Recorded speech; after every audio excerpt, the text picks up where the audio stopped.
মাঘের শেষ সপ্তাহের বুধবারে বগুড়ায় গাবতলীতে বসে পোড়াদহ মেলা, যা মাছের মেলা বা জামাই মেলা হিসেবে পরিচিত। আর ঠিক তার পরদিন বৃহস্পতিবার দিনব্যাপী পোড়াদহ গ্রামের পার্শ্ববর্তী মহিষাবানে বসে বউ মেলা। সকাল থেকেই দল বেঁধে নারীরা ভিড় করেন এই বউ মেলায়। এখানে কেনাকাটা থেকে শুরু করে রয়েছে নানা রকম বিনোদনের ব্যবস্থা। মেলায় পাওয়া যাচ্ছে প্রসাধনী, গৃহস্থালী সামগ্রী সহ নানা প্রয়োজনীয় পণ্য। এই মেলার বিশেষত্ব হলো এখানে বেশিরভাগ দোকানদার নারী।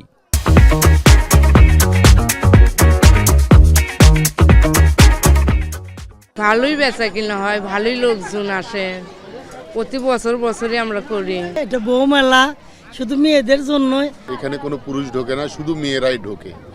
এই জন্য আমরা এই মেলাতে আসি। খুব সুন্দর বেচা কেনাও হয়, সুন্দরভাবে মেলাটাও পরিচালনা হয়। নারীদের জন্য বছরে অন্যতম আকর্ষণ এই বউ মেলা।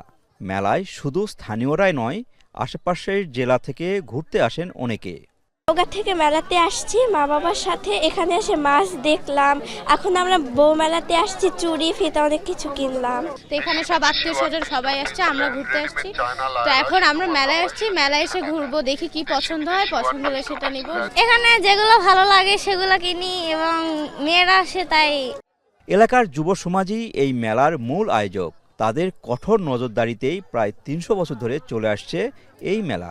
পোড়াদহ নামক যে মাছের মেলা হয়, এই মেলাতে তো কোনো মেয়ে মানুষ যাইতে পারে না বিশৃঙ্খলার কারণে। এই জন্য মেয়েদের কেনাকাটার সুবিধার্থে এই অত্র এলাকায় ত্রিমুনি নামক জায়গাতে এই বউ মেলার আয়োজন করা হয়। মেলায় ছোট বড় প্রায় শতাধিক দোকান রয়েছে। আয়োজকদের তথ্য অনুযায়ী দিন শেষে বেচাকেনা প্রায় ২০ লাখ টাকা। মাজিদুর রহমান, এখন, বগুড়া।